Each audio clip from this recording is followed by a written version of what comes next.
ভাৰত চৰকাৰৰ শ্ৰম আৰু নিয়োগ মন্ত্ৰালয়ৰ নতুন আঁচনি এমপ্লয়িজ লিংকড ইনচেন্টিভছ নামেৰে নতুন আঁচনি শ্ৰম মন্ত্ৰালয়ৰ সকলো খণ্ডতে চাকৰিৰ সৃষ্টি নিয়োগ নিশ্চয়তা সামাজিক সুৰক্ষা বৃদ্ধি হৈছে এই আঁচনিৰ লক্ষ্য এই আঁচনিৰ যোগেদি বহু সুবিধা লাভ কৰিব কৰ্মচাৰীসকলে ইপিএফঅ নতুনকৈ পঞ্জীয়ন কৰা চাকৰিয়ালেও লাভ কৰিব এই আঁচনিৰ সুবিধা নতুন চাকৰিয়ালে দুটা কিস্তিত 15,000 পৰ্যন্ত এমাহৰ মজুৰি লাভ কৰিব দুবছৰত এই আঁচনিৰ জৰিয়তে 3.5 কোটিতকৈ অধিক চাকৰিৰ লক্ষ্য শ্ৰম আৰু নিয়োগ মন্ত্ৰালয়ৰ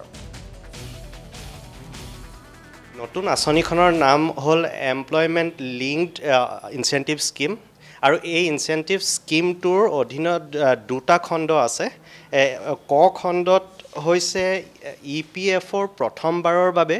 পঞ্জীয়ন কৰা কৰ্মচাৰীসকলক লক্ষ্য কৰি এই অংশত 15,000 টকা পৰ্যন্ত এমাহৰ ইপিএফঅৰ মজুৰি দুটা কিস্তিত প্ৰদান কৰা হ'ব 1 লাখ টকা পৰ্যন্ত দৰমহা পোৱা কৰ্মচাৰীও ইয়াৰ বাবে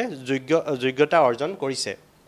প্ৰথম কিস্তি 6 মাহৰ সেৱাৰ পিছত আৰু দ্বিতীয় কিস্তি 12 মাহৰ সেৱা আৰু কৰ্মচাৰীয়ে বিত্তীয় সাক্ষৰতা কাৰ্যসূচী সম্পূৰ্ণ কৰাৰ পিছত প্ৰদান কৰিব লাগিব হেতু হ'ল ক খণ্ডৰ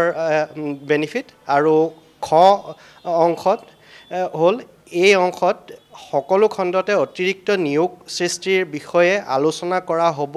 য'ত বিশেষভাৱে উৎপাদন খণ্ডৰ বিষয়ত গুৰুত্ব দিয়া হ'ব 1 লাখ টকা পৰ্যন্ত দৰমহা পোৱা কৰ্মচাৰীৰ ক্ষেত্ৰত নিয়োগকৰ্তাসকলে উদগনি লাভ কৰিব চৰকাৰে নিয়োগকৰ্তাক উদগনি দিব প্ৰতি মাহে 3,000 টকা পৰ্যন্ত দুবছৰৰ বাবে কমেও 6 মাহৰ বাবে স্থায়ীভাৱে নিযুক্তি পোৱা প্ৰতিজন অতিৰিক্ত কৰ্মচাৰীৰ বাবে এই সুবিধা থাকিব উৎপাদন খণ্ডৰ বাবে